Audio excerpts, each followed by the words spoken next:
Not having that conversation right now. We are beginning the meeting shortly.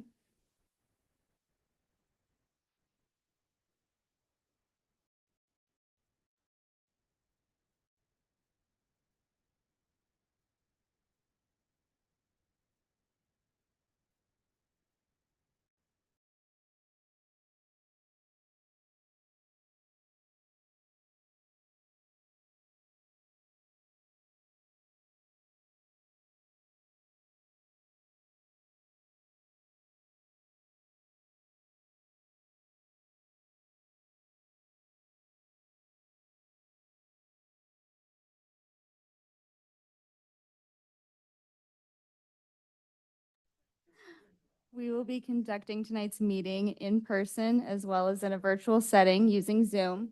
Members of the public may view and listen to the meeting tonight on WAVE Channel 18 and online through the city's YouTube channel. If you would like to participate in live public comment via the Zoom platform, please refer to the agenda for instructions. Chair Hutchinson will begin the meeting momentarily.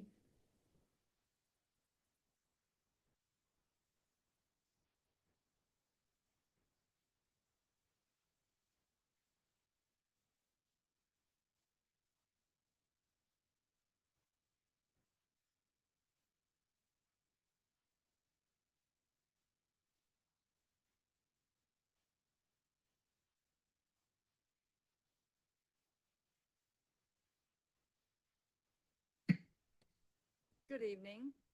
I'd like to call the April 17th, 2024 City of Lincoln Regular Planning Commission meeting order. May we have a roll call, please? Commissioner Eklund? Here. Commissioner Eric Johnson? Here. Commissioner Jerry Johnson? Here. Commissioner McKinney? Here? Commissioner Reedy? Vice Chairman Gilbert? Here. Chair Hutchinson? Here. Thank you. Commissioner Jerry Johnson, would you please lead us in a Pledge of Allegiance?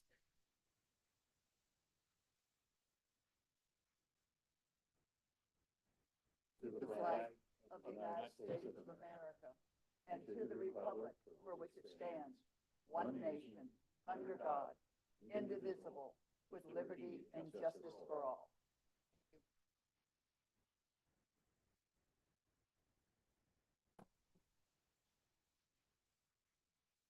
Do we have any agenda modifications this evening?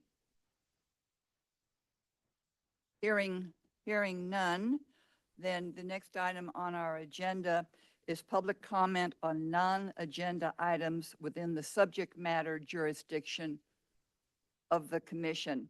Citizens may address the Planning Commission on any item on the agenda when the item is considered. Citizens wishing may request to speak by raising your hand when requested to do so. This is an opportunity to speak on non-agenda items. Please limit your comments to 3 minutes. Secretary, do we have any hands raised or anyone on Zoom that would like to speak on a non-agenda item? I do not see any hands raised on Zoom, and I have not received any comment cards. Thank you. Next item on the agenda is informational items from staff. Are there any informational items to share with the Planning Commission this evening? Thank you. Hearing none. Thank you. Next item is disclosure of ex parte communication. Do any of my colleagues have communication? All right, moving right along. The consent agreement has the consent calendar has nothing on it this evening. The minutes will come at another meeting in the future. Next, I'd like to begin public hearings. Our first item on the agenda is the FirstNet AT&T Wireless Facility CUP Special Development Plan. There will be a public hearing to consider FirstNet AT&T Public Safety Facility Conditional Use Permit and specific development plan applications for the installation and operation of a wireless public safety facility, and I will let staff continue with its report. And so please provide us with the information that you would like to share. Thank you. Good evening, Commissioners. Tonight, FirstNet AT&T is applying for the public safety facility.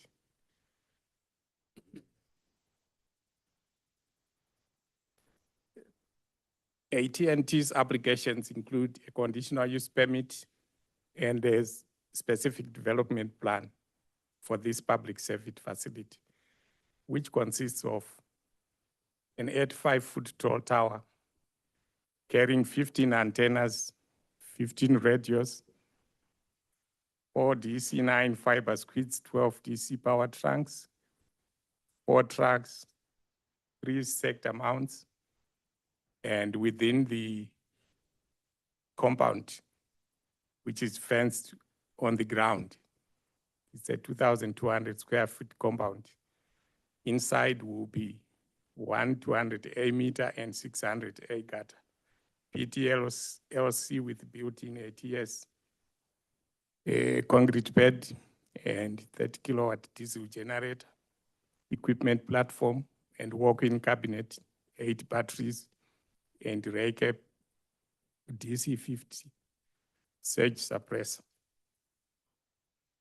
Future co-locators are also taken care of on this facility.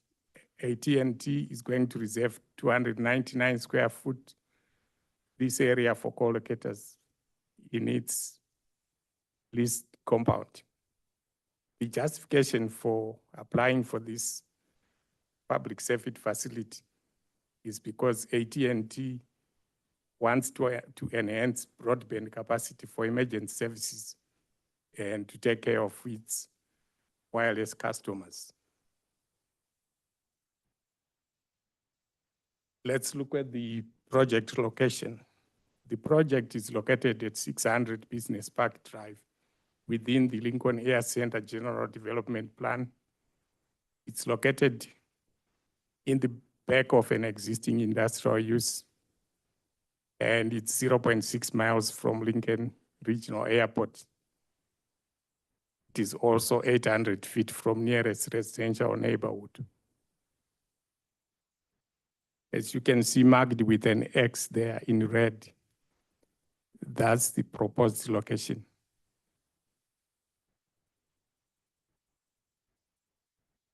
Existing coverage. AT&T spotted that there has not been adequate coverage in some places, and they decided to step in. Coverage is going to be indicated in green, as you can see. Green here represents coverage. If you compare what we have just seen in the coverage, in the proposed coverage, you can see that there is more green here than in the previous slide. So once the tower is installed, coverage is going to improve. This is just an area of view for your reference. And this one is one of the, this is a compound, oh, sorry.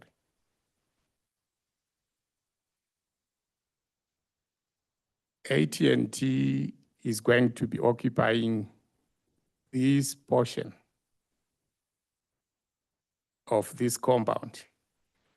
Then from here right to the end, this is going to be reserved for future co-locators. In the back here, there's that hedged rectangular stretch from one end to the other. That stretch is not going to be used. It's kind of a no man's land. It's reserved for setbacks. And as you can see, these the lines with kegs or wires represents a fence. There are 2 compounds there. One 2,200 square feet inside a 2,500 square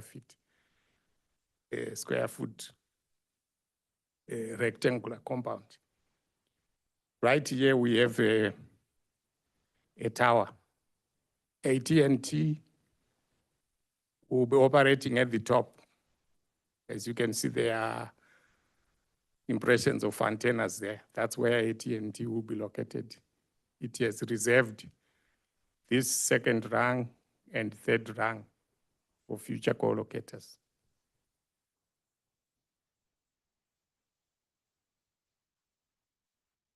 I think we would benefit a little bit if we look at the tower from different angles. So from now, I'm going to give you a number of slides viewing the proposed 85-foot tower from different angles.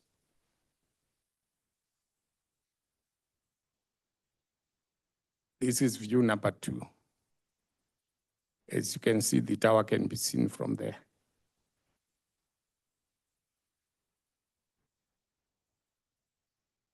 View number 3, this is an existing view, and that's a proposed view with the tower.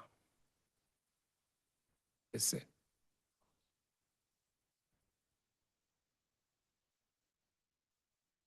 Okay. AT&T engineers came up with photo simulations of the tower. These photo simulations were done from different angles and at different distances. So what we are looking at now are, some of them are blank pages showing you the view without the tower. Then the next page, the next clip will show you that same view with the impression of the tower in place. So you can probably make a comparison. You can compare and see, comparing the two, existing and the proposed.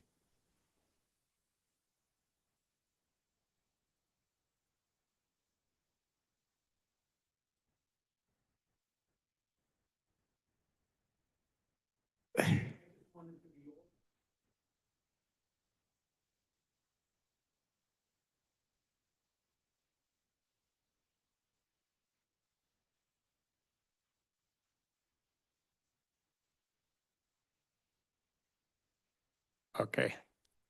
I can help a little bit if you want. There's a street parallel to the airport called Aviation Drive.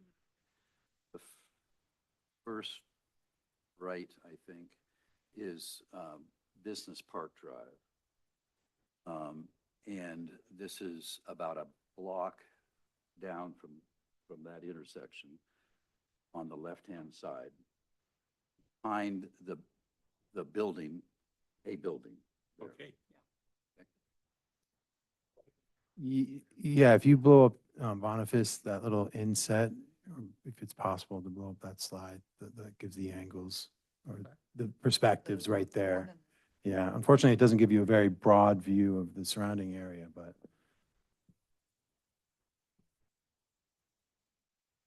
Oh, okay. So, as you can see at the top, there's a box there reflecting the side from which we are viewing the impressions.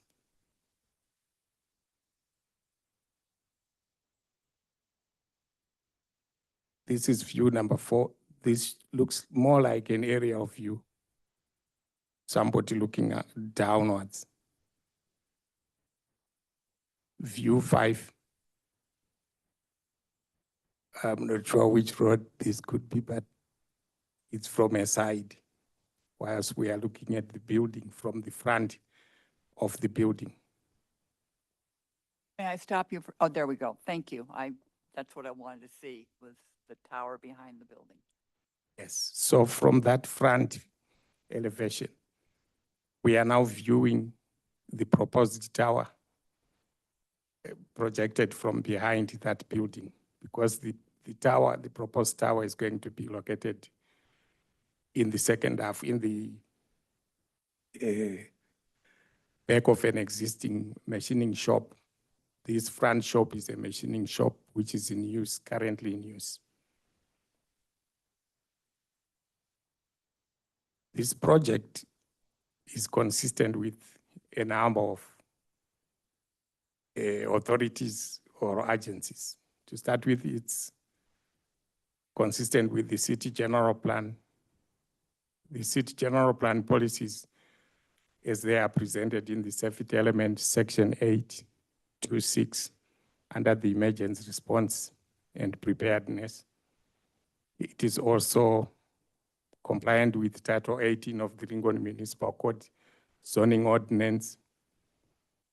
It is consistent with Lincoln Municipal Code chapters 1856, which provides for conditional use permits, and chapter 1841, which takes care of class 3 wireless facilities. It is also consistent, it complies with Lincoln Air Center General Development Plan, Section 5, under NANI residential development. It complies with Federal Aviation Administration. It is also consistent with the Placer County Transportation Planning Agents, which is a local representation of ALUC being the, let me say, Placer County Land Use Commission. In terms of CEQA reviews and documentation, an initial start negative declaration was prepared and deemed appropriate.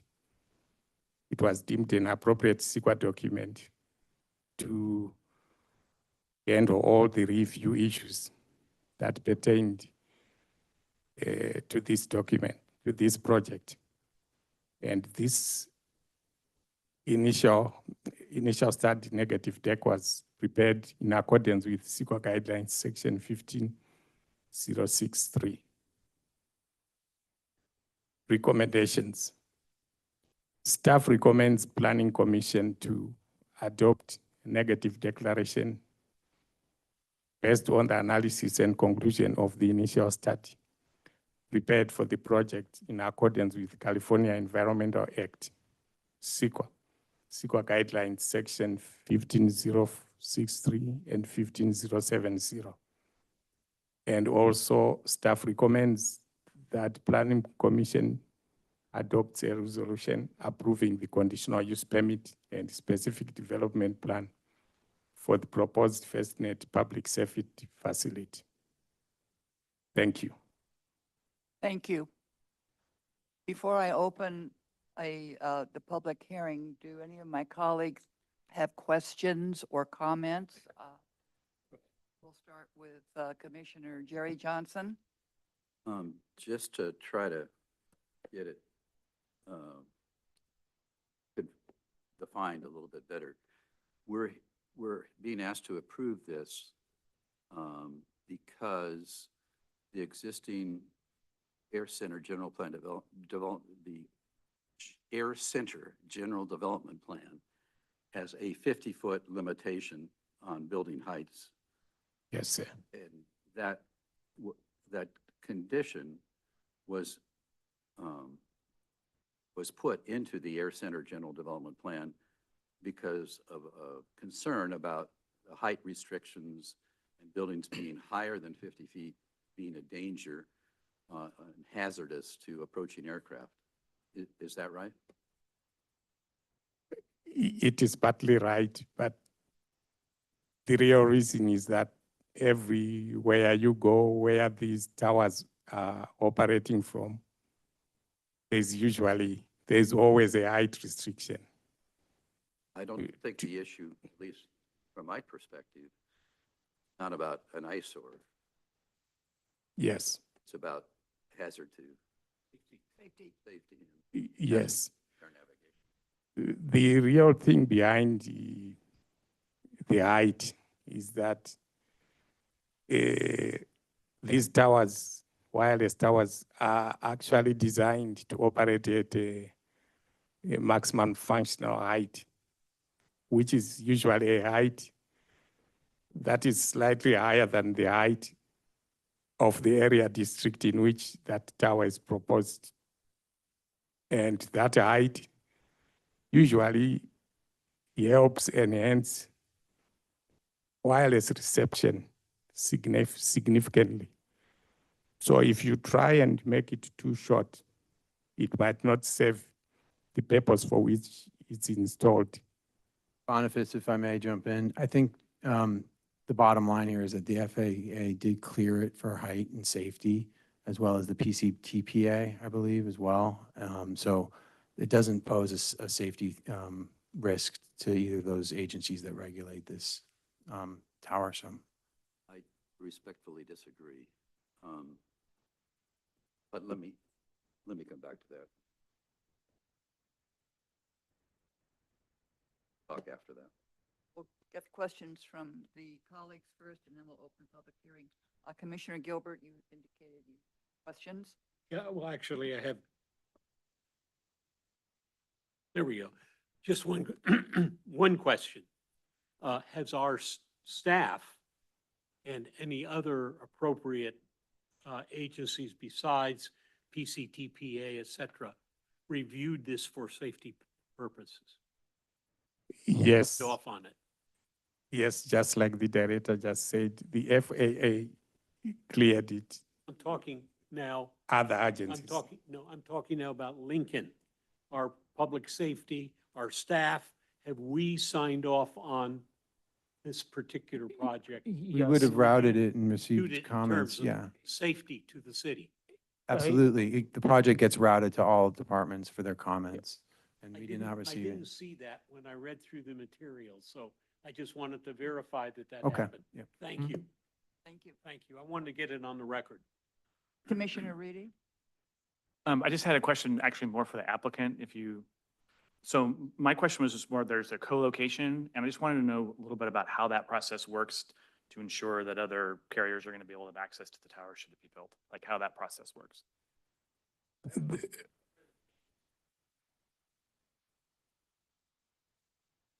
Okay, the co-location usually, our city code allows wireless facilities co-locate with other facilities on a particular tower so as to stop the proliferation of too many towers around. So when a particular wireless carrier applies to install a tower, the code actually asks that particular carrier to make a commitment in writing that they are going to allow other wireless carriers to co-locate with them and to provide space for those future co-locators on the towers. So co-location is a way of reducing the number of towers around. If each wireless carrier would install their own tower, we would see many of these towers coming up. So that's one way of reducing the number of towers. They work on a particular area together. Why don't we let If- the applicant address that? Yeah. If I may add, procedurally, right, this one acknowledges that there will be two future co-location, right? Once this is established, it kicks in an administrative design review process that the next second or third co-locators will come in for staff review, making sure that those future co-locators will be compliant with the CUP in place. And at that time, then that's when the director or staff will be reviewing those subsequent co-locators. But there is a process set, but this one establishes the primary users. The landlord in this case would be AT&T or PTSC. But subsequent to this, there will be an administrative review process, design review process that will then vet out those future co-locators. Green. Yeah, so I wasn't really concerned about our internal review on that. I just wanted to know how AT&T works with co-locating to let other people on. I 'Cause apologize. I Yeah. was comfortable with our internal process. I just- And we'll let the applicant speak after, when I open public comments. Commissioner McKinney, do you have any comments, questions? No, my question just got answered. So- Good, Okay, all good. right. And Commissioner Eklund, no? And Commissioner Johnson, Eric Johnson? Yes, thank you.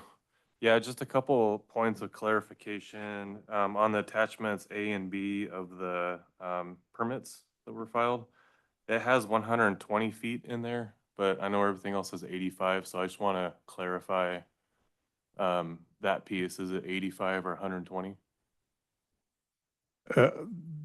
This one is an 85-foot tower. That could be a typo and we'll definitely clean that up. Yeah. Okay, Actually, Initially, it started off at that height, but the applicant was advised to Okay. scale down the height to where it is right now. okay, it was originally 120 feet, and then they came back and reduced it to the minimum functional height okay, that they can accommodate the coverage without being too obtrusive in terms of the flight, the airport. Okay. But it was 120 feet originally. okay. Yeah, and I was just curious if you could elaborate on that too a little bit. If it was 120, like why down to 85? But it sounds like it was for safety concerns. Well, that Or and considerations. the considerations, but they Uh-huh. also, they didn't want to go too far down and compromise their ability to provide the green areas, the optimal service areas. So the 85 feet was achieved, revised to 85 feet from 125 feet. Okay.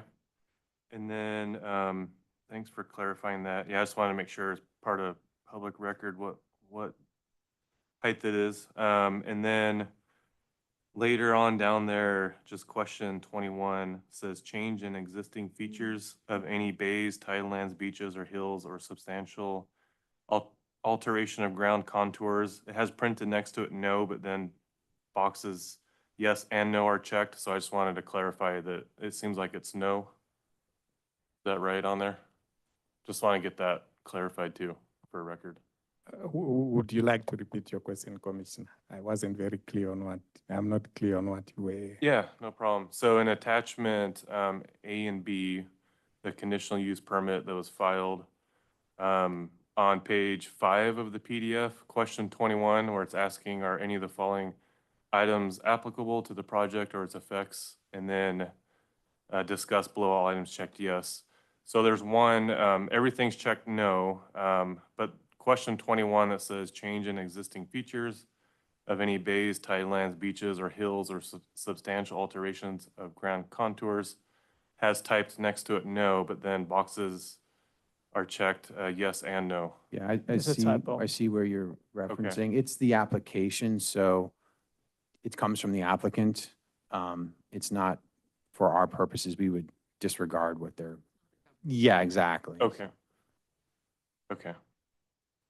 I'd also like to add mhm. that I've received some comments about if you accidentally click those buttons, sometimes you can't unclick it. On the So PDF. it's Oh, well, there's a probably no a typed in technical there. difficulty Yeah. on that part.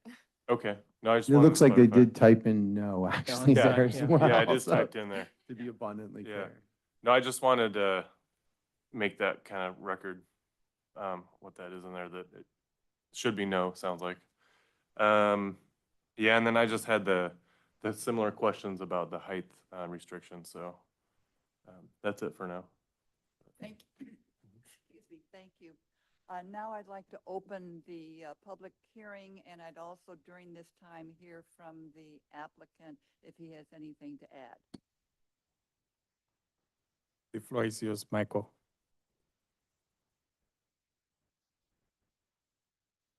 And would you state your name for me because I didn't hear it? Absolutely.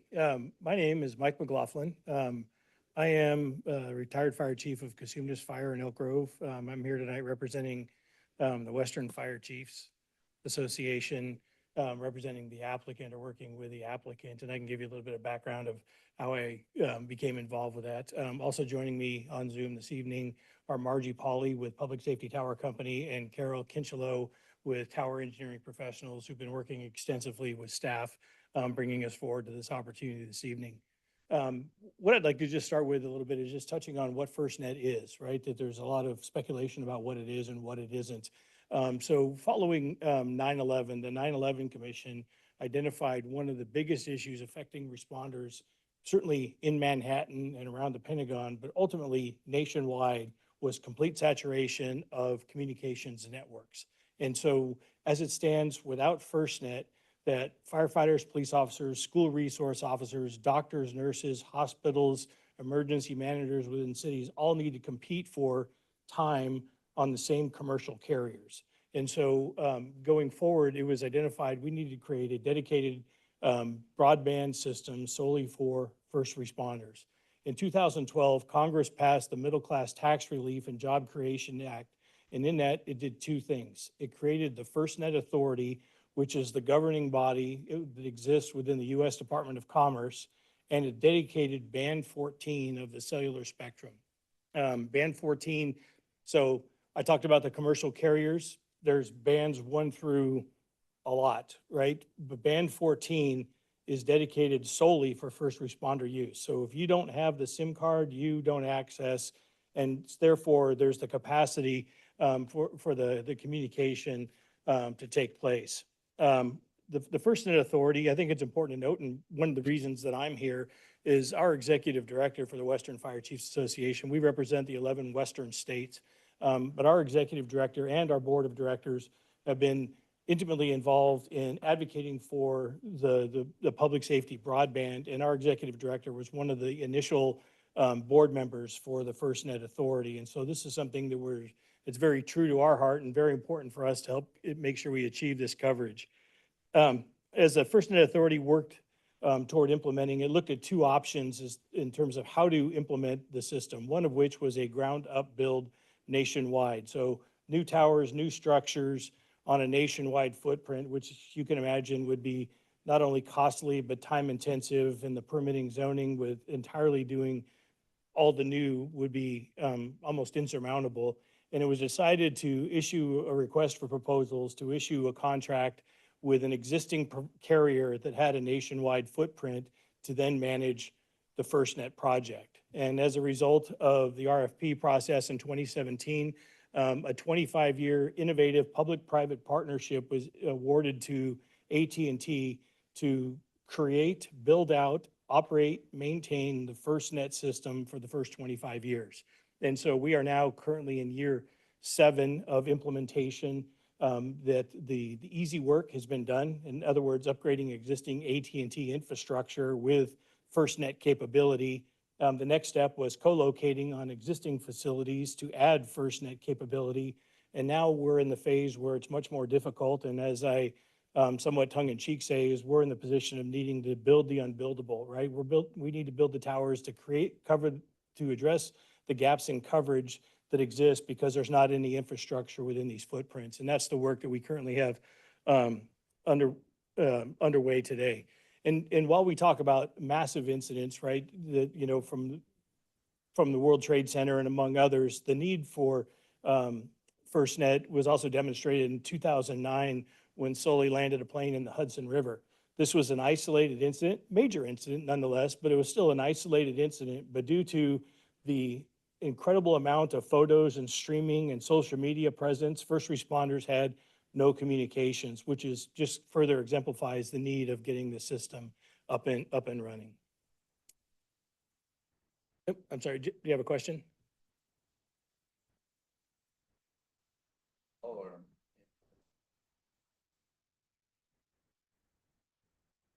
Internet connection.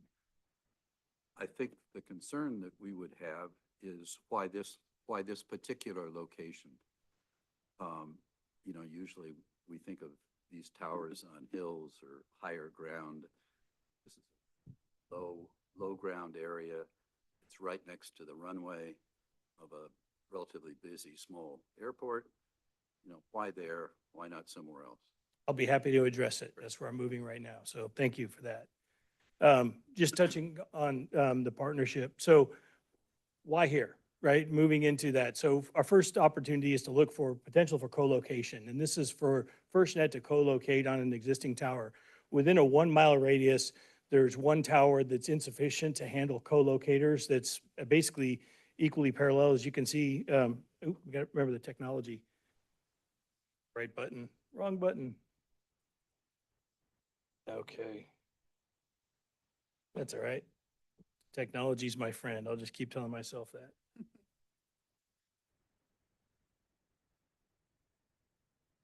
There we go. So this is the existing tower. It's unable to have, it's insufficient in size for co-location. and it's the only tower anywhere in the area that could provide coverage, which makes it impossible for us to co-locate, which warrants the need for developing a new site. Absolutely.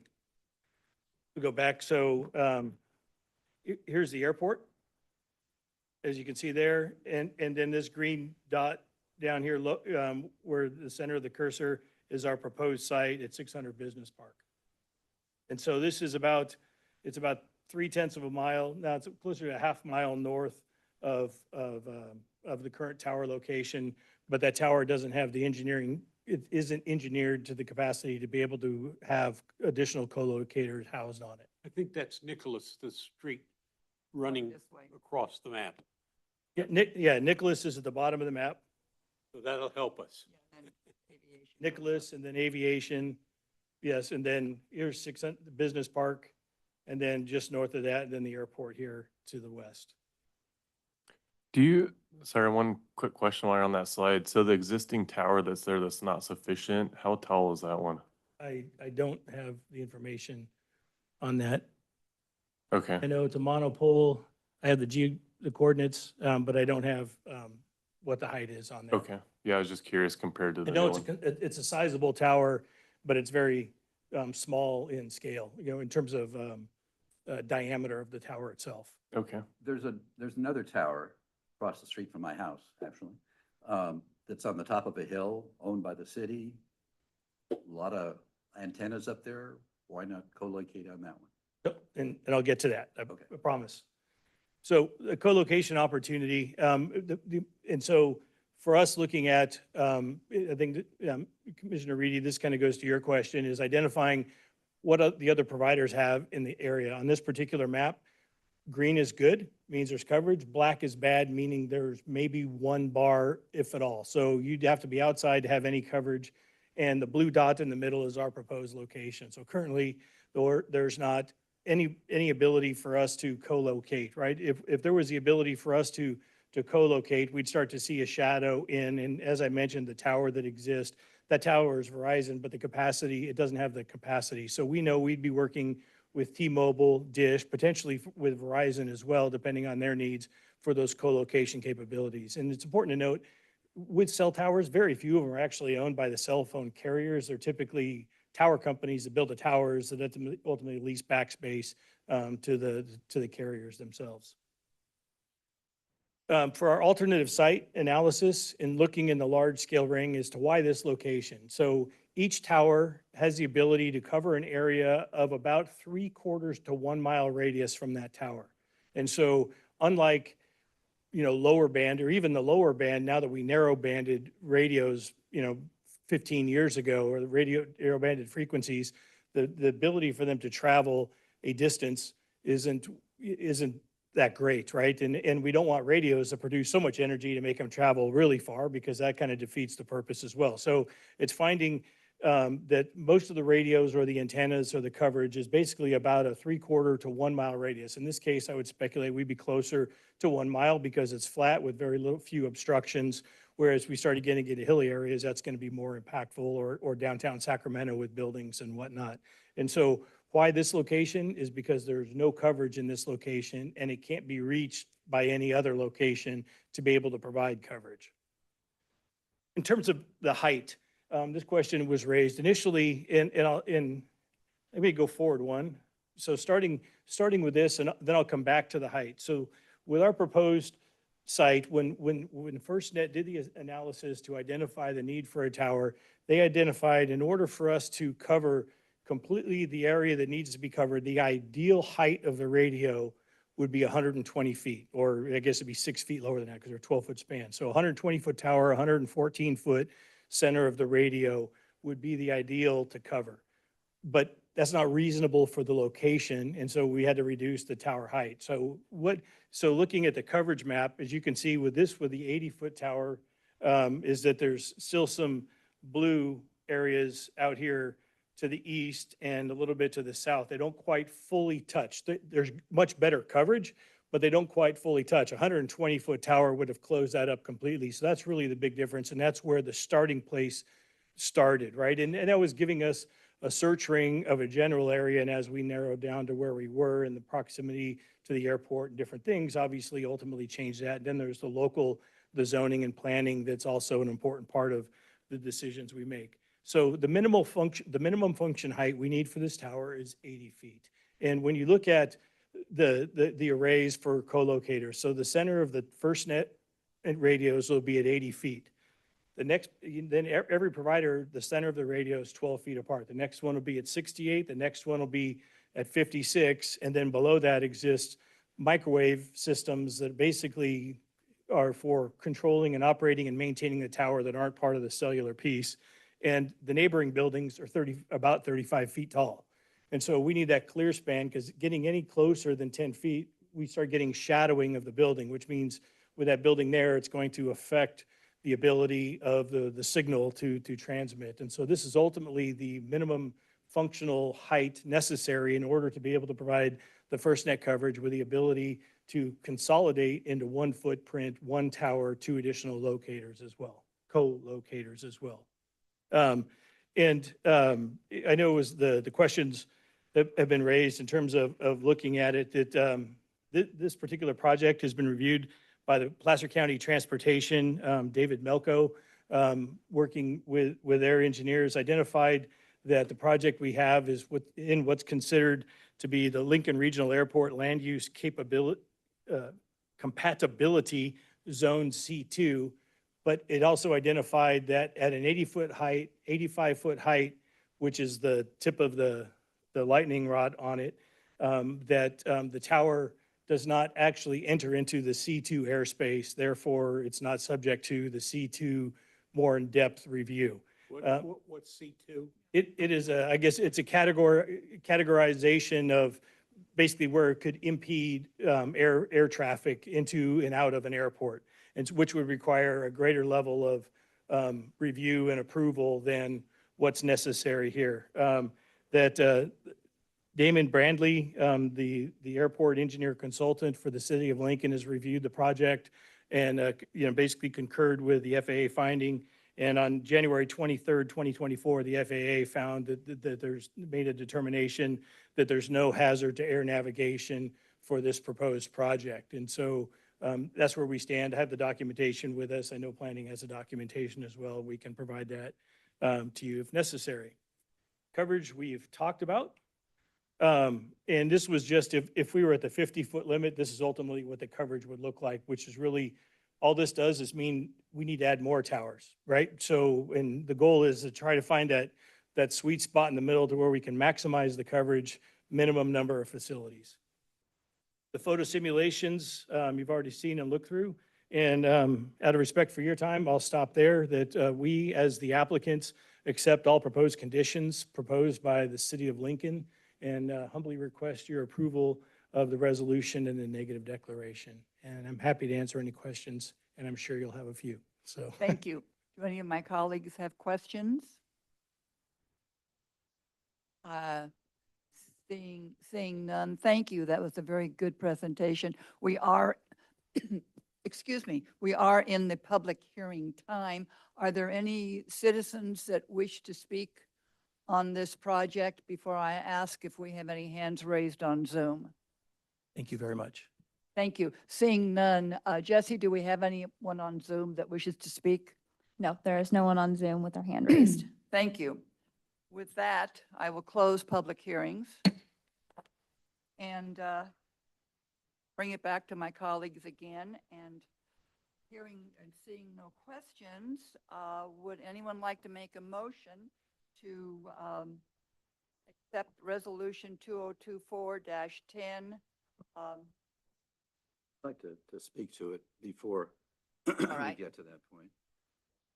I bring a little different perspective to this, perhaps, than others on the panel, on the commission, because I'm an instrument-rated private pilot, and for 12 years, I hangared my airplane at Lincoln.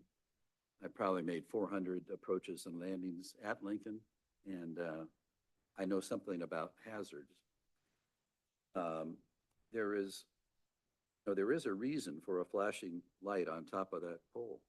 It's because there is a hazard there to planes landing. The city in the past has paid hundreds of thousands of dollars to eliminate obstructions to the airport. To add a new one, to my mind, just not appropriate. This, in fact, is about the second worst location on the airport plan for a hazard to be located. Could you bring up attachment E, Boniface?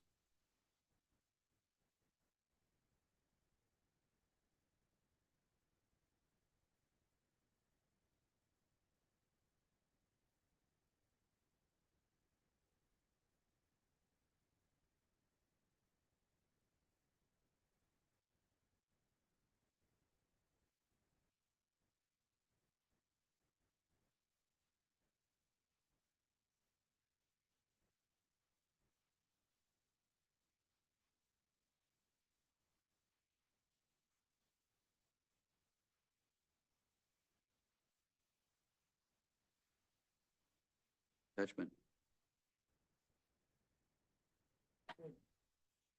There's a diagram. There's a diagram on attachment E. The negative declaration. What? Figure 1 says project location.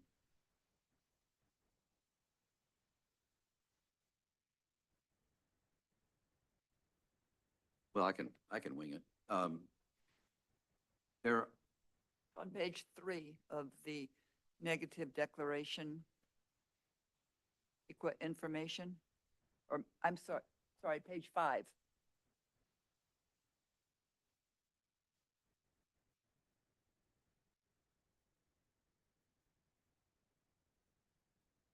all right, well, let me go ahead. There's two. Because of existing wind conditions, the runway that is most often used at Lincoln Airport is runway 15, which is coming south, you're landing, coming and taking off, going south, southeast. All of the traffic on that runway, the pattern is on the east side of the airport. There are two ways of entering the traffic pattern for a landing.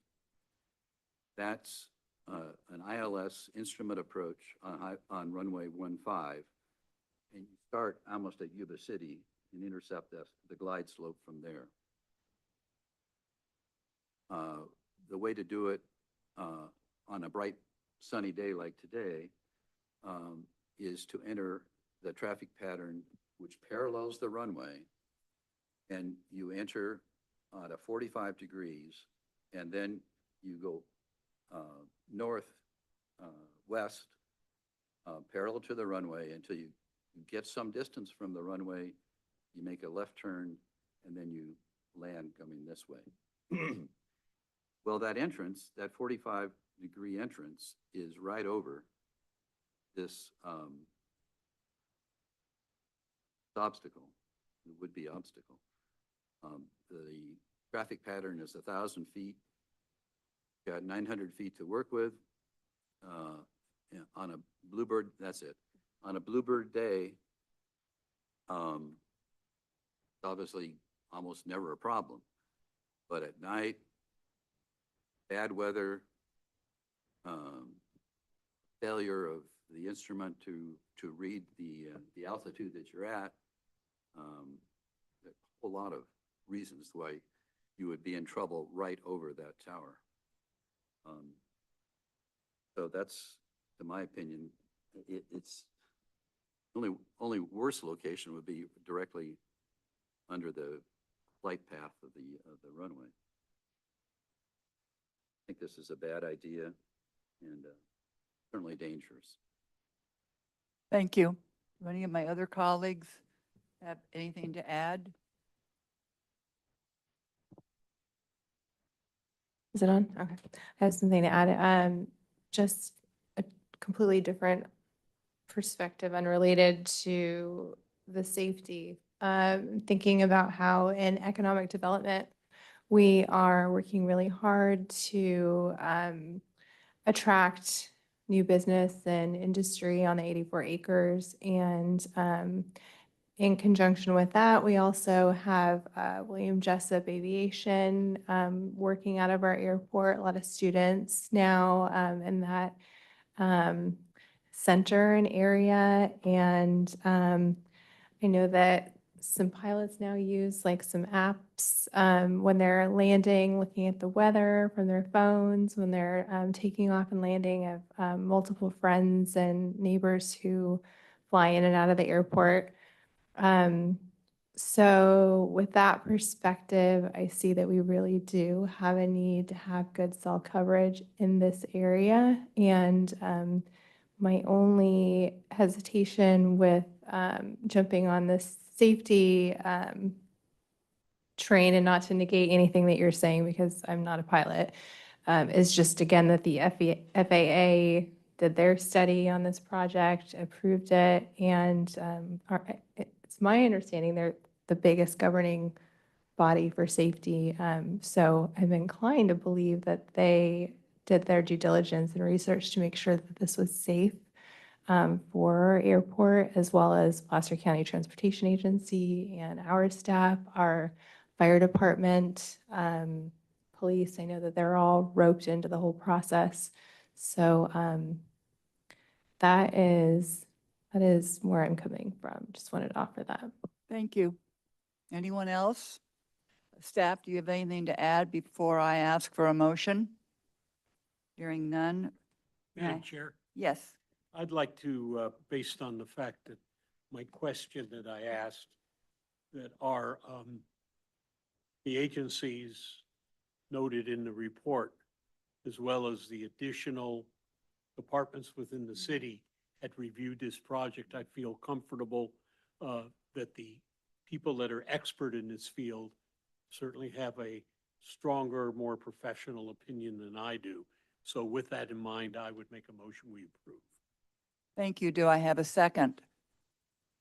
I second. Thank you. May we have a roll call, please? Vice Chairman Gilbert, Yes. Commissioner Eklund, Yes. Commissioner Johnson, Eric Johnson, Yes.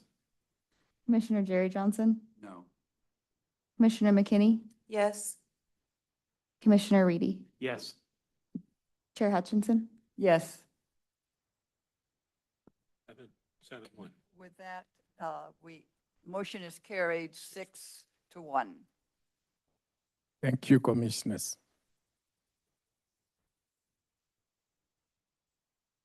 The next item, excuse me, on our agenda is the Liberty at Lincoln Clubhouse.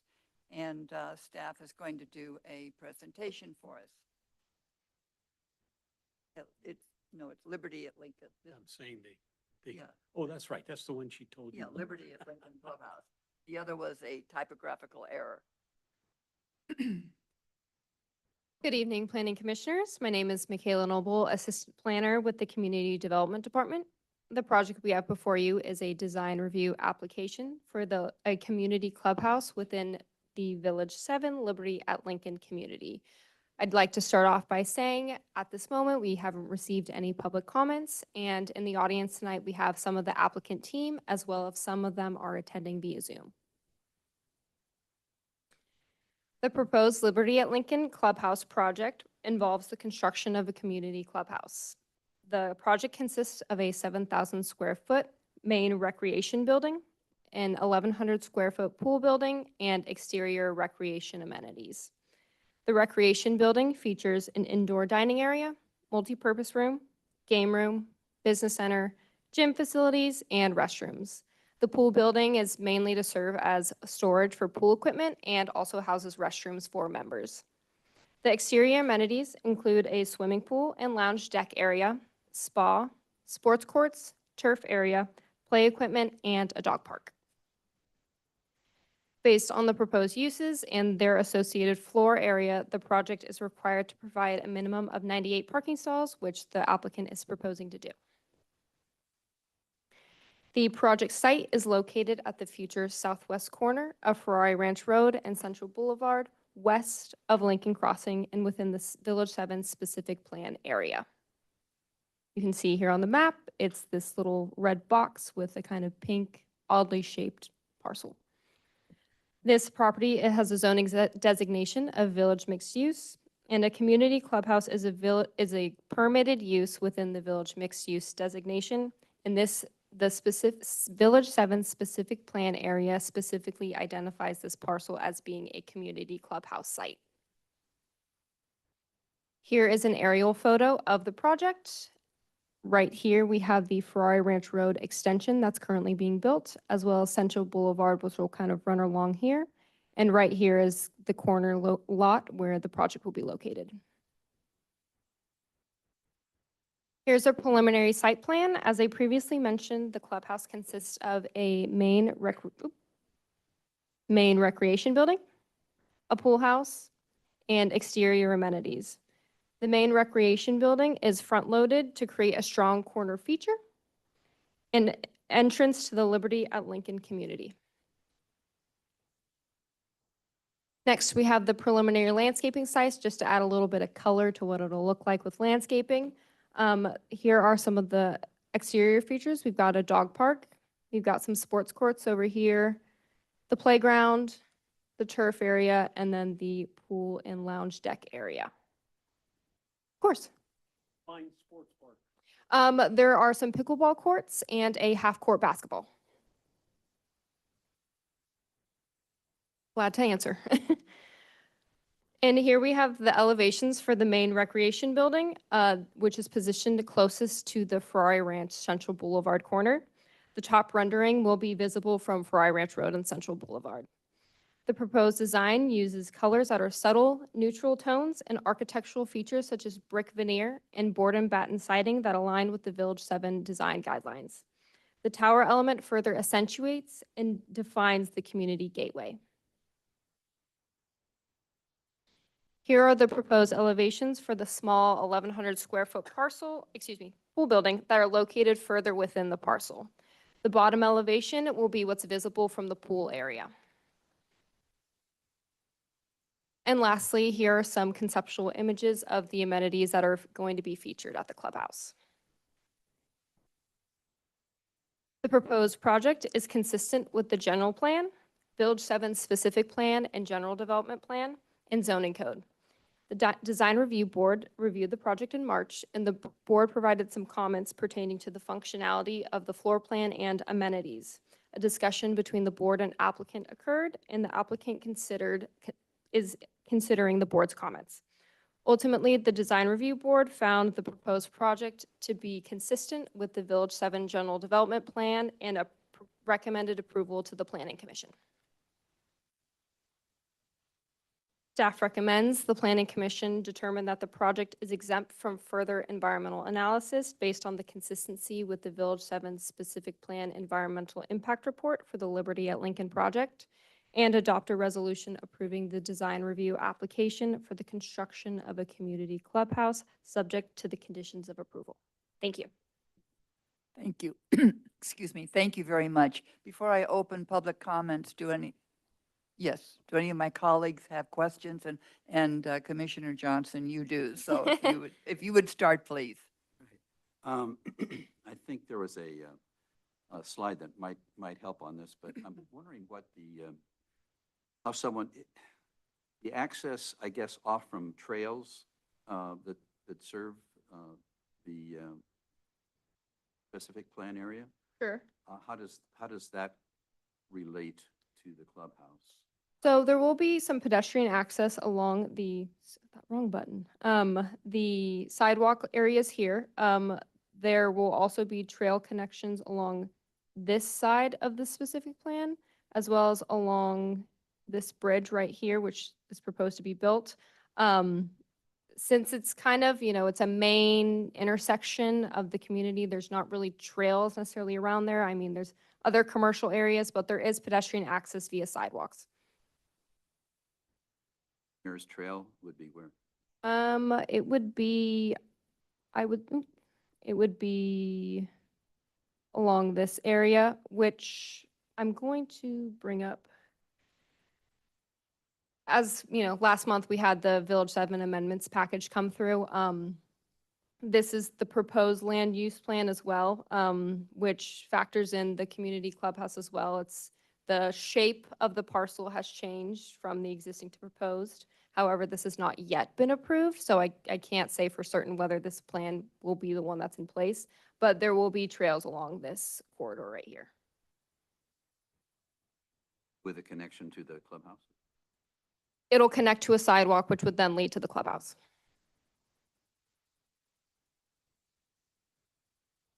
Answer. Thank you. Do any of my other colleagues have any questions? Commissioner Reedy? Yeah, this may be more for the applicant. My question was about, there's a park across the street, and it was about the process, what has taken place, what will take place, about the programming of that park in combination with our partners at the Parks and Rec Committee, in terms of how that park is programmed, and as a result, what ended up being programmed for this particular site, and kind of how those things interplay. Yeah, I'll defer that to the applicant. I know there was a meeting a couple months back about that particular park, so they have some more information for you on that. Anyone else? Before I open public hearings? To open the public hearing. And I don't see anyone in the audience that wishes to speak on this. Oh, I'm sorry, except for the applicant, yes. I'm sorry. And there are no hands raised on Zoom. Yes, thank you. Thank you, Madam Chair. Phil Rodriguez with the Lewis Group of Companies. Good evening to all of your colleagues as well in the commission. I can answer probably both of those questions with one fell swoop, I hope. The park across the street went through a design review process with the Park and Rec Commission. It's been approved, the construction drawings are underway. So in the design of the site plan and the amenity package that's within the clubhouse amenity, we took into consideration what's across the street. So there is, across the street, there is another playground structure, but if it's for older ages. And then we have a splash pad across the street as well that complements the clubhouse site. Along the eastern edge of the park is a trail corridor that runs basically from north to south all along the boundary of the specific plan. In addition to that, along Central Boulevard from north to south on the specific plan, there's a linear parkway corridor that includes a trail corridor within that buffer area.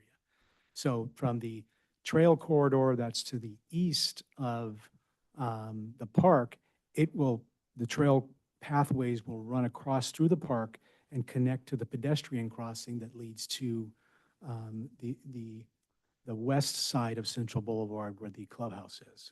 And that connection would be just north of the roundabout that's in that location, or typically where you put pedestrian connections. That crossing, a signalized crossing? No, it's a traffic circle roundabout. There north of the clubhouse site at the intersection of Ferrari and Central Boulevard, that will be signalized. And that will allow two trail corridors and linear parkways to run north-south across Ferrari that will run right by the clubhouse. Anyone else for Mr. Rodriguez? Just Yes. one other question. At the reserve at Chino, you've got the Meadow House there with a similar elevation to the clubhouse, except that the Meadow House has solar panels on the roof. Why don't we have solar panels on? That is being considered. The Meadow House, just for history purposes for you, the Meadow House clubhouse was the first iteration of what we were going to put here. We elected to put the farmhouse from our project Limonera in Santa Paula here at this site. And so that, along with an ongoing array of design elements, is in our marketing team and our clubhouse team of how we will probably improve upon what is seen in the plans today. As I'm sure you know and recall that, we build master plan communities. We don't call ourselves experts with clubhouses, but we do know how to program them. We build them better each time. And it isn't just the master plan communities that we have clubhouses. It's in the 12,500 plus apartments, rental homes that we have throughout California and Nevada that also have clubhouses that provide amenity packages for those rental communities. So it's never a bookshelf project we put and just put it here. We take something and make it better. Anyone else? Thank you very much. If I could say, because I didn't say this earlier and I'm shameful on me, is I want to thank staff for all of their hard work on this, processing it, what I will just call expeditiously. We made a last minute decision to actually build the clubhouse last fall. So get our application in because the goal is to get it under construction this summer starting and deliver it next summer when we'll have new residents moving in. So yeah. Wonderful. Thank you. Thank you so much. I'll ask one more time if any hands are raised on Zoom before I close public comments. There are no hands raised on Zoom. Thank you. I am now closing the public hearing. And I will bring it back to my colleagues. Would anyone like to make a motion regarding resolution 2024-11? Better.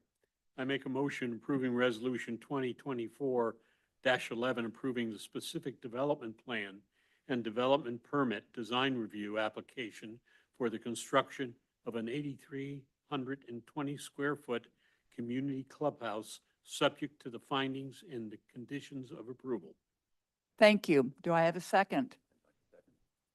We have a motion and a second. May we have a roll call, please? Vice Chairman Gilbert, Yes. Commissioner Jerry Johnson, Commissioner Eklund, Yes. Commissioner Eric Johnson, Yes. Commissioner McKinney, Yes. Commissioner Reedy, Yes. Chair Hutchinson. Yes. Motion passes 7-0 unanimously. Thank you. Our next order of business is general business. We have one general business item tonight. Staff has asked for a workshop to discuss accessory dwelling units. And so Ephraim, if you would Good evening, advise Planning. us, please. Yes. Good evening, Planning Commissioners. Efren Sanchez, Senior Planner with Community Development Department. The item we have before you is a PC workshop to review, discuss, and provide feedback to staff on the proposed amendments to Title 18 zoning to comply with the current state laws regarding accessory dwelling units and junior accessory dwelling units. No formal action is needed today. However, staff will return at a future Planning Commission hearing and provide recommendations for ultimate action by the City Council. You might be wondering, why are we having an ADU workshop? Well, currently our zoning ordinance is out of compliance with state ADU laws, and we need to fix that. Cascadia Partners helped staff draft an ADU ordinance as a task item during our REAP 1 grant-funded code audit project. This ADU workshop is an opportunity for the PC to preview the upcoming ADU amendments. However, please keep in mind that our proposed ADU ordinance is bound by state law.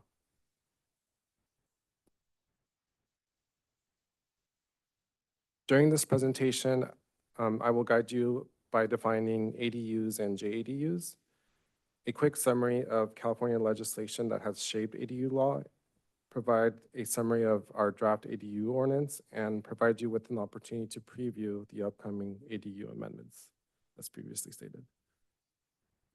So you might be wondering, what is an ADU? Well, an ADU is an accessory dwelling unit, is a permanent independent dwelling unit that is accessory to the primary residence and has separate living facilities, such as cooking, bathroom facilities, and other for more than one person. This has commonly known and referred to as secondary dwelling units, granny flats, in-law units, backyard cottages, and more. There's multiple names for this same use. ADUs are allowed as either new construction or conversion of existing permitted space. They can be constructed on any lot zoned for residential use. There are multiple variations of ADUs. For example, we have a detached ADU, which is most commonly known. That's where you have the primary dwelling and the ADU is detached in the backyard, separated. You also have attached ADUs, which share a common wall with the primary dwelling. And then you also have other variations, like let's say if you have a garage, you want to convert that into an ADU, then you would just convert the garage into an ADU. And then other more creative alternatives are such as placing an ADU on top of a garage. But those are the different types of ADUs.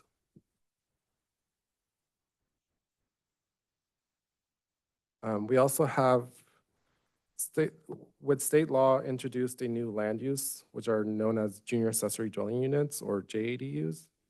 Is more this type of land use, it's no more than 500 square feet in size and is contained within the single family dwelling. They provide for independent living, sleeping, eating, and cooking, but has the option to include a separate bathroom or share it with the primary dwelling. JADUs require owner occupancy in either the JADU or the primary dwelling. Cities and counties cannot require additional parking for JADUs. So as you can see, you can have an ADU on the property, but then let's say you decided to convert your master bedroom into a JADU, you can have that too. And then here's your garage and then the rest of the primary dwelling. Or let's say you have an area of your house that's already existing that you want to separate. This area cannot be more than 500 square feet.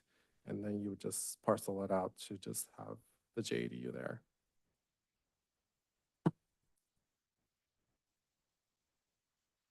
A little bit of California legislative history for you. So ADUs are not a new land use. California first implemented secondary dwelling units in the 80s, yet these policies changed quickly in 2016 when they were viewed by politicians as a possible solution to California's housing crisis. In 2016, state law required cities and counties to allow ADUs on most residential lots, preempting local zoning ordinance and permitting processes. So the state was like, nope, all jurisdictions the same ADU standards, they'll apply it to all, and our hands are tied as local jurisdictions. 2017 and 2018, additional revisions were made to limit local control by prescribing specific development standards in the hopes of removing barriers for the development ADUs. And then 2019, state law voided provisions in CCNRs and HOAs that prohibited or restricted ADUs on a lot zoned for single family dwellings. So they saw that although they were trying to fix all these things with local jurisdictions, there's also CCNRs. Some of them were prohibitive and saying no ADUs are allowed. So then the state came down and said, nope, you have to permit ADUs. 2020 eliminated owner occupancy requirements for ADUs approved between January 2020 and January 1st, 2025.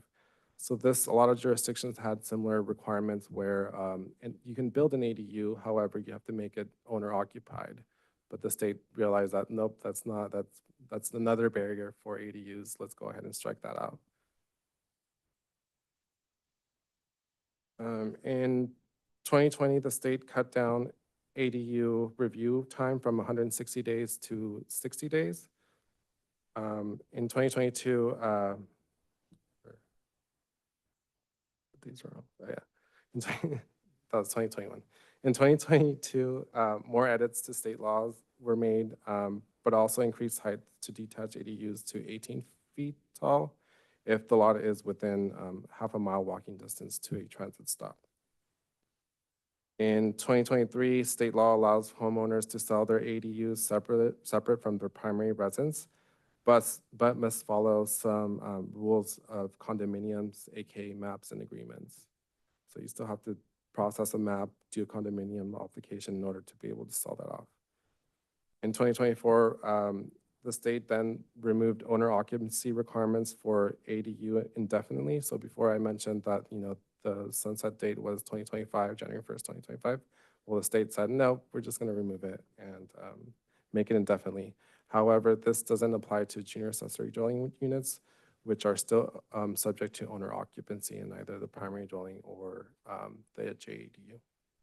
Efron, can you go back to the last slide and can you clarify what that last bullet point means? I'm not quite clear on the owner occupancy requirements. What does that mean? So yeah, it kind of refers back to, if you can see the one on this one that says 2020, eliminated owner occupancy requirements for ADUs that are approved between that date, January 1st, 2020 to January 1st, 2025. So then subsequently in 2024, they took away that timeline. They took away the timeline and they said that ADUs do not have to be owner occupied. So Commissioner When- Eklund, what that's referring to is the fact that in a situation like that where you had the single-family residence and an ADU, the owner occupation requirement means that one of the two units would have to be occupied by the fee holder of the property. Okay. So it can be vacant then? It Oh, could be a wait. renter. It could be rented. Rented. It's- Doesn't have to have anything to do with the owner. The owner does not have to reside on the premises. Yeah, Gotcha. so if you Okay. have a detached ADU and then the primary dwelling, both of them can be rented out. There's no deed restriction, meaning like you either have to live in the ADU or the primary dwelling. Okay. But that doesn't, those rules don't apply to junior accessory dwelling units. When Okay, have a thank junior you. asse- yeah. I have one more legislative act that is pending that I'll add to this, just to illustrate how seriously the state is taking this. They are contemplating removing the ADU from your property tax assessment. So to further incentivize, and if someone was to say, oh, I built an ADU, my property tax is going to go up. Well, now that's not, that might not be an issue. So it's still pending. But it just illustrates, like, I mean, they are all in on this ADU as a somewhat of a solution to the housing crisis.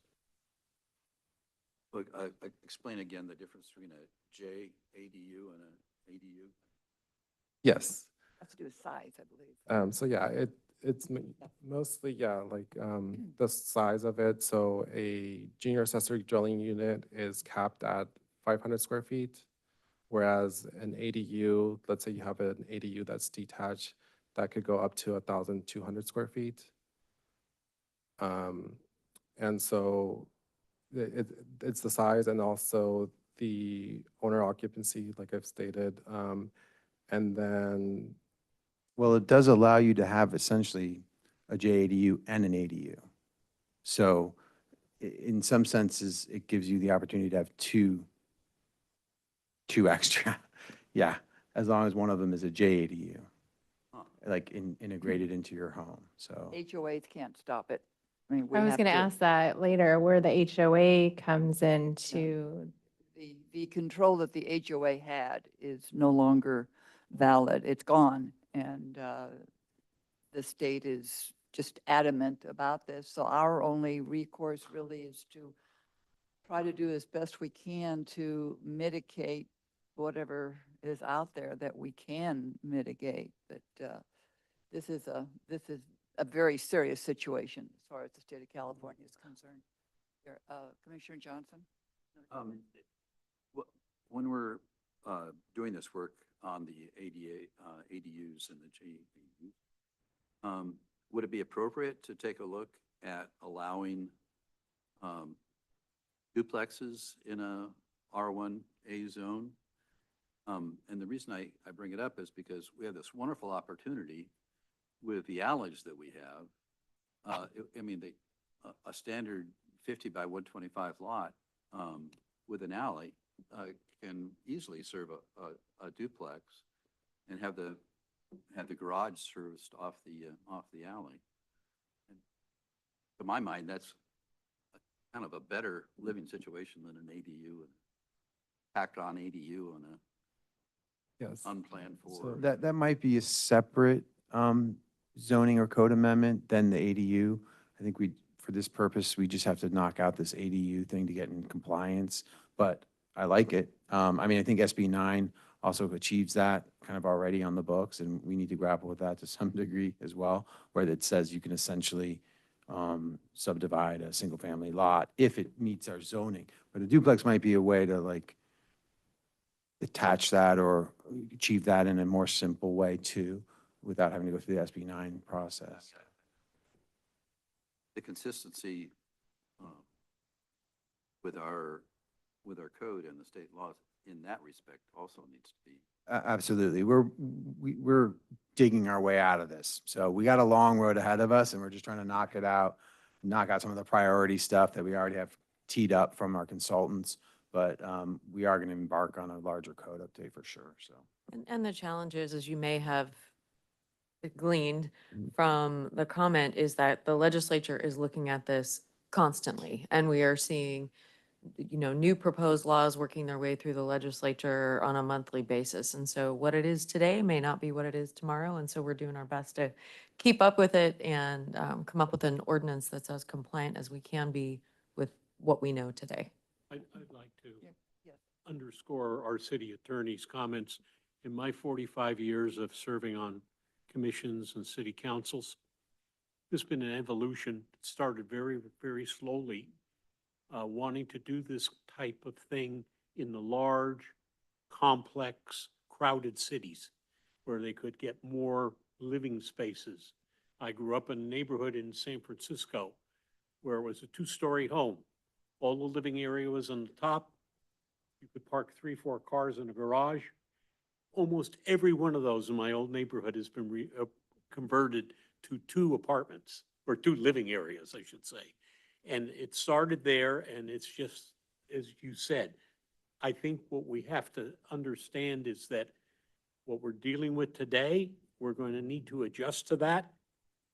And very shortly, it's going to change again because they're going to do whatever they can to provide the housing here in California at somewhat reasonable prices. We know how expensive homes are now, and people this next generation, the majority of them will not be able to buy a home. They may be able to buy an ADU. Yeah. And so that's really the way we should be thinking about the future, that it's going to change even more to accommodate our growing population. We slowed down in California for a short time, but it's going to pick up again. Well, California is taking this very seriously. It was addressed in a planning commission meeting several years ago that I attended, where they were talking about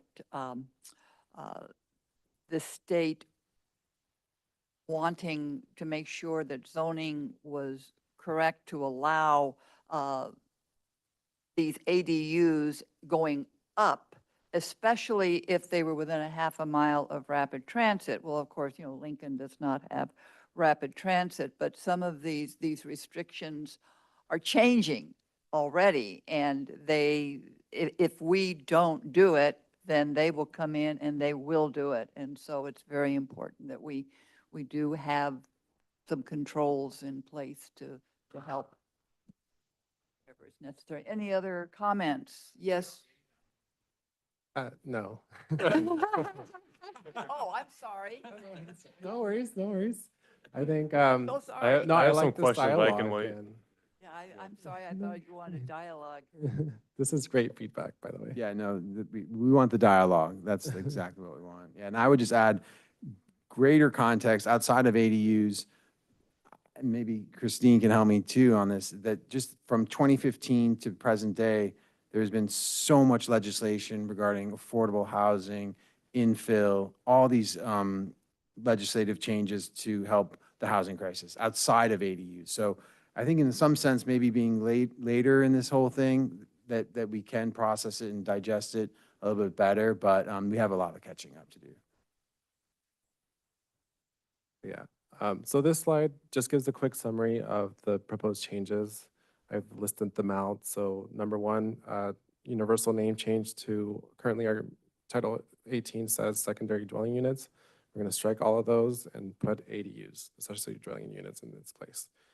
We're going to add definitions to include ADU terminology. 3, add the junior accessory dwelling units as a permitted land use. And then 4, clarify where ADUs are allowed, such as R1, multifamily, or commercial zones, if residential use has already been previously established under a CUP. And also 5, reduce the maximum ADU review from 160 days to 120 days to 60 days. And then item number 6, adds general requirements such as siting or location of where you can have the ADU, the maximum number of ADUs or JADUs permitted on each lot. Specify that no building code violations can exist on the lot before you are allowed to build an ADU. And then owner occupancy for JADUs specifies the sale and rental of units, deed restrictions, and characteristics of a living facility for both ADU and JADUs.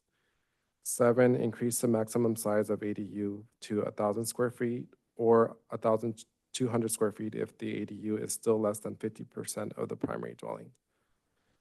8, updates development standards in a table matrix for easier comprehension. 9, no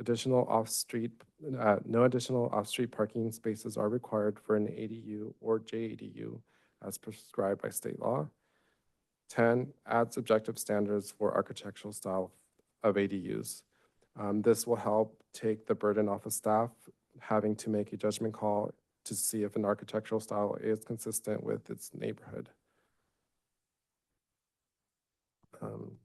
This slide just goes over some utilities.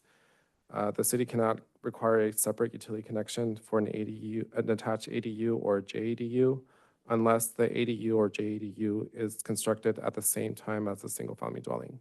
Meaning if you had a vacant lot and if you're going to build both your ADU and primary dwelling at the same time, that's when you can assess utility connections. Or for detached ADUs on a lot that has an existing primary dwelling, the city can require a separate utility connection and may impose a capacity or connection charge proportionate to the burden on the system. And what you see on the slide is some of the text that's included in the draft ADU ordinance. Additional requirements, no impact fees for ADUs less than 750 square feet. Impact fees will apply for ADUs that are greater than 750 square feet. They shall be charged proportionate in relation to the square footage of the primary dwelling. Again, this is going back to like the state, if you have an ADU, small ADU that's less than 750 square feet, that's an incentive to try to get that in, and you're not burdened with the cost of like constructing, pretty much like an ADU that's somewhat equivalent to like building a brand new house. Fire sprinklers, ADUs shall not be required to provide fire sprinklers if they are not required for the primary dwelling. So then this is again the state being a little bit more relaxed on the standards for ADUs. Is there any homes that are in Lincoln that are still required to have fire sprinklers? Do you know? There's certain areas, That's more of like, that has to deal with new just construction. homes, all new ones. all new homes. I Okay. didn't hear her question, but if an existing unit doesn't have sprinkler system, then ADU built on their property wouldn't need it, correct? No, so it's, He's saying no, if you haven't, let's say you have a primary dwelling, it's an older home. like mine. Yeah, then you're not burdened with installing fire sprinklers on that brand new ADU. However, if my home was built a few years later, it may have had a system, and then if an ADU went in, it would need to have a Correct. sprinkler. Okay, so you got to match up with what's the Yeah. existing property. Yep. That's Okay, thank a you. more clear way of. What looking at about that. solar? Um, And the reason I'm saying what about solar is I understand it that with the new homes being built in today's world, and I know that an ADU at even 1,200 square feet, if they're going to have one, that there are some solar requirements. And so does an ADU There's no solar requirement. for There are no ADU. solar Yeah, requirements. I'm I know that. 95% confident in that. Yeah, I wouldn't Yeah, think so, but that's you what- know, you yeah. just don't know and what the state's going to. Yeah, I would come think up that would be counterintuitive to really like where they're going, where they're just like, you don't have to pay impact fees. You don't have to put sprinklers Yeah. in, let's get these things built. Like that is, Yeah, they just yeah, want them up. that's and- where they are going, where they Yeah. really think this is going to save the day. What about like general, like ADA kind of access things like that? Is there any regulations as far as like if I wanted to plop one down in my backyard, but you have to walk through rocks and all kinds of things to get there? Is there any standards for access, do you know, or That still is that falls even under- eliminated Yeah, that still falls under the California Building Code, so any requirements are still applicable to the there? ADUs. Okay. Oh, I know what I was going to ask. Sorry. What about design review? Do we have any say in design review? It can look like however it wants, and as far as like city versus HOAs. So that's why number 10 adds objective standards. So in this proposed ADU ordinance, I'm not sure if you guys had a chance to go through that, but basically it's kind of gives you options. It's either like make it consistent with the primary dwelling as far as the elevations and architectural style, or there's a menu of like what sort of materials you can use. And these are very measurable, things like, for example, it has, like a certain, like if you're gonna put siding that's, at a certain 6-inch width, horizontal, vertical, it spells it out in the ADU ordinance. Okay. The Yeah. goal is to make all of this as ministerial as possible so that Mhm. someone can walk into planning, Cut and paste. push an application across the desk and staff can review it, say, yes, here you go, Mm-hmm. go forth and build. Mm-hmm.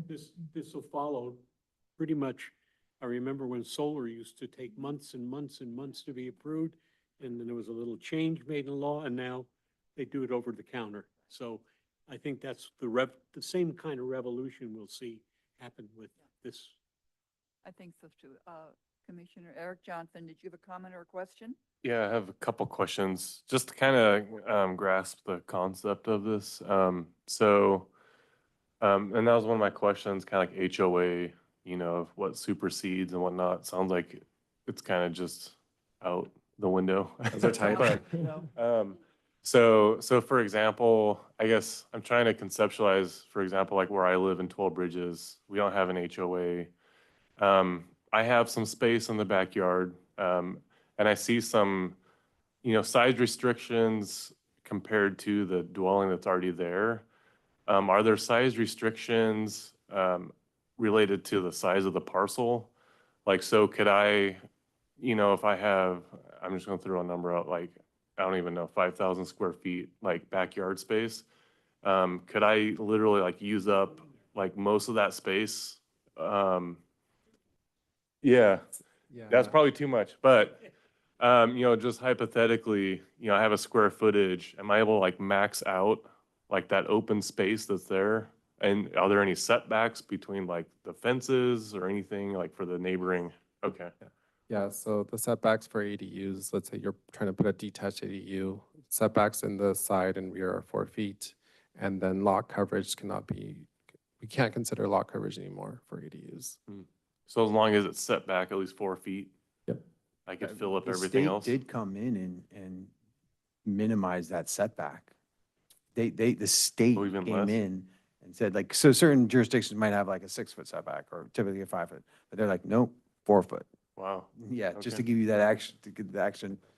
Yeah, And and are- in contrast, like if you were to put an accessory structure, just let's say a shed, typical setbacks side and rear are, 5 feet. Mhm. But for ADUs, you have that extra foot. And then maybe you went over this, are there any height restrictions Yes. in addition to the setback? Correct, yeah, and then I included that in the draft ADU ordinance, but it's, Okay. typically 16 feet if it's detached. But then you can deviate that to put it like 18 feet if you're within a half a mile of a transit stop. And it just Okay. says transit stop. What about if you're on the top of the garage, right? On with, top like, of the garage, it has to Cromwell? be, has to be equivalent to the primary dwelling, the existing primary dwelling, but no more than 2 stories and no more than 25 feet. Like, it's very prescriptive on how the ADU law was laid out. Okay. And So isn't it's it, like the lesser height wins. and I don't know if I heard this, but if you do a secondary unit like you were suggesting, Mhm. it can only be, I think, 50% of the size of the primary unit. Can't be any more than that. So if your That- primary unit is 2,000 square feet, you can't build any more than 1,000 square feet in your backyard. Is But that they correct? bumped it up to 1,200, right? Yeah, so they bumped it up, so it's 50%. They bumped it up to, it's like the lesser of the two, so. 1,200 is the absolute max. Max. Let's start from there. Oh, Yeah, okay. Right, right. But if you had up a to 12, yeah. it's a- 3,000 square feet, you'd have to build only 1,200 Okay. You're still capped at 12, yeah, no matter how large your house is. limitation. But There you go. Yeah, that's true. Anything else before? I'll just mention something so we can see some issues that we're going to have to deal with in our city. I talked to a colleague of mine, former colleague of mine, who lives in Hillsborough, where they have 2-acre lots, where you could put 4 houses on. And, you know, he may have bought there to have property and have that kind of environment, person next door to him, changed the neighborhood overnight. So they're fighting it, obviously, and that city has fought for years to keep, you know, there's no commercial in the city, there's no gas stations, there's nothing but homes. Their fire department and police department live outside the city because they can't afford to live in the city. So you can imagine if we think we're going to have problems, what kind of problems Hillsborough and Portola Valley and some of those very, very expensive cities. So, but it works out in the long run. I mean, I live in an HOA and the homes, many homes have what is detached casitas. And a lot of people have talked about renting the casita, converting it with the requirements as far as cooking and bathroom and so forth, and then renting them. It hasn't been an issue yet, but we've certainly talked about it within the HOA, because again, you know, who's going to pay the HOA fees? You know, there are so many other things from Oh, an yeah. HOA perspective, but, and Oh, so yeah. it's complicated, but we can't stop it. I mean, that's my point. Right. We have to allow it. Oh, I have a couple other quick questions. All right. Hopefully they're quick. So I'm just curious, I know it talked about being able to sell like those off. What does that look like if you were to sell the little ADU or whatnot? No, there's the deed restriction that disallows that, does Oh, not allow you to sell those off. Maybe I Yeah, misunderstood yeah. whatever was on there. Did I get that wrong? There's newer law. Or the Jew 80? Really? Oh, yes. Under SB 9? Well- Yeah. Okay, sorry, I Yeah, jumped there is- in. I don't know. I'm There is no 2022 ADU guy, yeah. You have to go through the whole condomization. They. Process. Condominium process, yes. So, So so I'm curious if you did sell it, does that like split your parcel? Or do you still own? I guess I just wonder what that looks like. right, Yeah, it's a it's it's a the lot map split. process and also the condominium process and those agreements. Okay, So wow. you know, I mean, there's a method. It's not an easy method, but it's still a method. Okay. Yeah, no, I was just curious what that'd look like. And then, I don't know, it just kind of baffles me, the whole additional parking thing, like, it's not required, because if you get, you know, a couple of those, I could see neighborhoods getting a little All you have crazy. to do is drive through an old neighborhood in a city like San Francisco, Yeah, and they park on the street, they park in the driveway, they park on the sidewalk. yeah. Because there's 17 people living in a home that was built for Yeah. a family of 4. Old Zach, It you has don't to have be to a go that walkable far. community. Yes. Yeah. Anything else before I call for adjournment? John, you had? Yeah, so I just wanted, so included was the draft resolution for the change, right? Yes. So is there anything in there that isn't strictly just trying to, like any things that we're introducing that are different, not different than what the state requires, but are extra to or other things, or is it just strictly like down the line, just checking off everything from the last 5 years of these laws? Yeah, I would pay attention to the architectural style. That's the section That's the part where we introduced some of our own stuff. yes. All right, before I ask for adjournment, Hold on. Yeah, one more too. And- Sorry. So, okay, so the architecture, is there any others that are areas that, because the rest of it seems pretty black and white, like it's just doing your best to comport to Yeah. all these crazy things that come Do they have to have a fast. kitchen still or a stove? You have to have a kitchen. Still has to Yeah, have a you have stove to and a be- kitchen. Okay. And they have like these efficiency kitchens, and it's prescribed by code what that means too. So that's it, right, on that? Are there other things that aren't in there that we should be considering when we adopt it that wouldn't conflict but would be beneficial for the process, or? Efren, did we, remind me, on the sizing of the ADUs in terms of that 50%? I think it's worth just taking a pause and getting that right in terms of limiting the size, because we were concerned about the size limitation in, especially downtown here. And so let's just kind of go over that again, because I thought we had a discretion in the 50%. Yes, Up to, and initially our consultants came out with 80%, I believe, or maybe I'm flipping that. And then we wanted to make it, to restrain it further, to limit the size. right. Because if you have a small home in downtown, on the grid, right, and it's 1,000 square feet, and then, you can go up to 80%, where you have an 800 square foot ADU in the back. It's just getting that, we were trying to get that scale dialed in a little bit.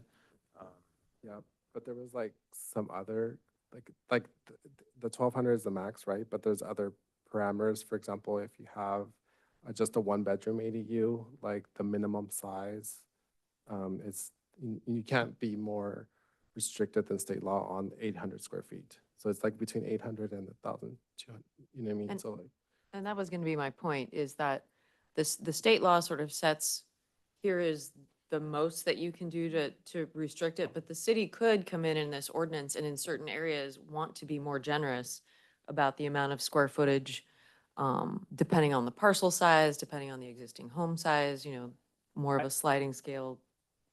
It would be helpful once you refine this, when you bring it back to maybe in your report, point out, this is the minimum max and here's where we deviated or became more restricted we were allowed to, or less restricted we were allowed to, just so like clear what it is we're, because where we have some discretion. yeah, sorry, No, not go to ahead. interrupt. I kind of did that already in the staff report. If you look at the section that says key standards, those are the parameters Okay. from state law.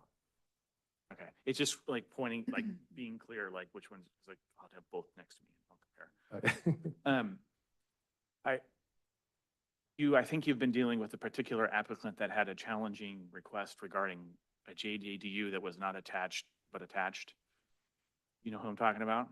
I happened to be outside the room when he was coming one day. You're laughing because you know exactly what I'm talking about.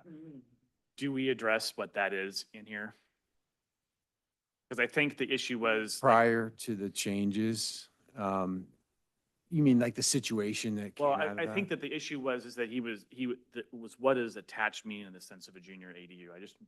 There was some disagreements about what he thought that was and this was maybe over a year ago now. I just don't, Yeah. He, you know what I'm talking. yes, so essentially, what was proposed, on the ground floor could easily become, an ADU, but technically, as he showed it on his plans, it wasn't an ADU. So we take in what is proposed and we check it against that. But like, do we have a hunch that he's going to throw in a hot plate and a shower or so? I know, so we do. So we were kind of, daylighting that with him and being like, okay, I mean, what is this, and then, he's calling it storage and whatnot. But technically what he proposed was not an ADU. Okay. And so we have to. The part that I remember actually wasn't that, it was what was defined as attached for the purpose of the junior ADU. Yes. I don't know if you, Yeah, well, he was Well, like, does an that I overhang can- count as attaching versus a common wall or something like that? And I was just wondering if we need to address that potential, Already done. not, okay, it's already, you already. Yeah, it's addressed. So that added us to expand a breezeway definition. So if I can share my screen. In this section, it's on page, Toward the bottom, I think. oh, yeah. Under siting section. So we have attached to a proposed or existing single-family dwelling, a breezeway does not constitute an extension of the primary dwelling because a breezeway does not create a shared common wall between the two individual buildings. Okay. So And that's how we so addressed it. That's one of those things where, did the state ever intend for a breezeway? No. Okay. I didn't think so. I just, But yeah. that totally obtuse thing, just I happened to be sitting outside. Yeah, of it, so- and that's why we had to like add it in there just Yeah, to I figured. catch that. He provided a valuable lesson for us that day. I So- just happened to be the wrong place at the wrong time.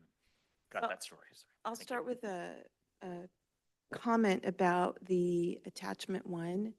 So if you go to kind of where you just were about the breezeway on siting, Yes.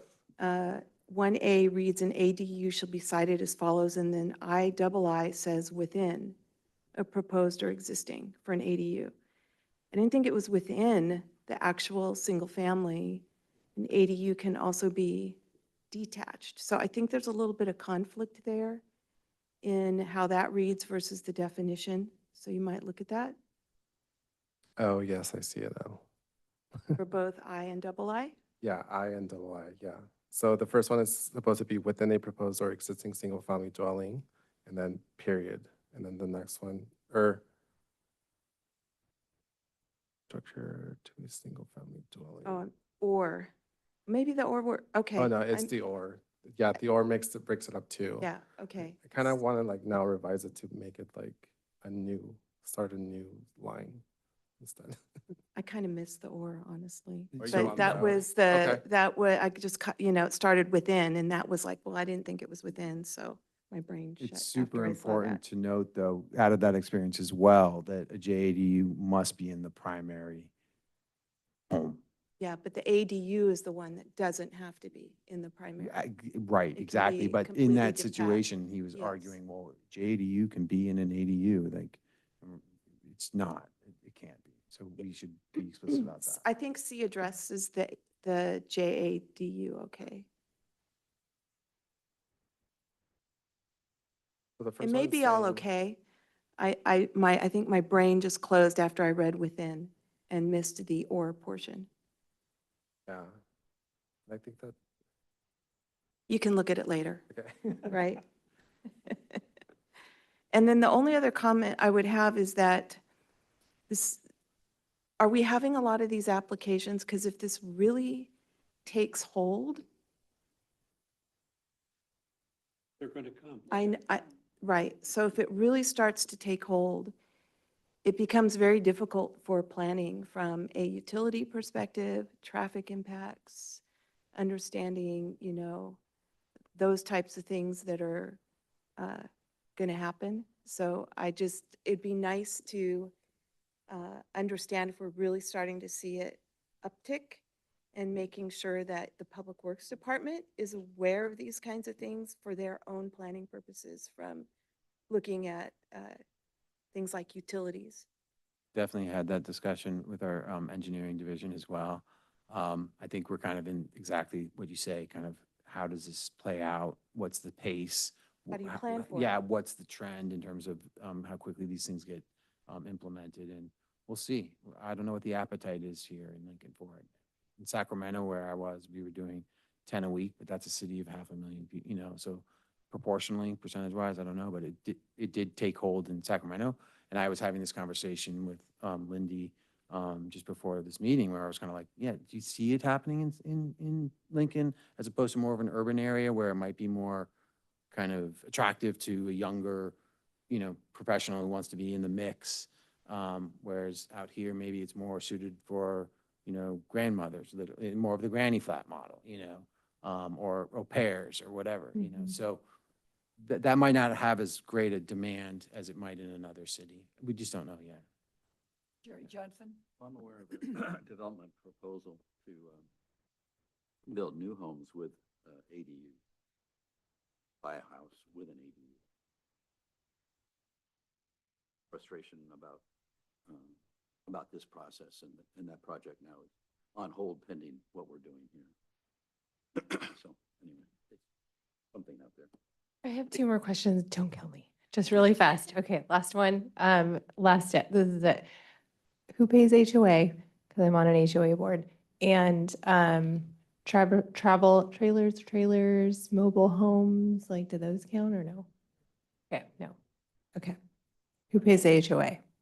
Before I call for adjournment, are there any other comments from the commissioners? Hearing none, do I have a motion to adjourn? So moved. Second, all right. All in favor, aye, we are adjourned. But yeah, Commissioner Eklund, that's, I mean, it's a legal question that I can't really answer. Oh. It's something that the HOA would have to tackle with, but my suspicion would be it's whoever's on title to the property. Okay. And it doesn't go to the other person If they're renting, Yeah, we it don't, doesn't. HOAs aren't, fees Yeah. typically aren't paid by a renter anyway. true. The owner always pays. Yeah. Okay. Even if the renter pays it.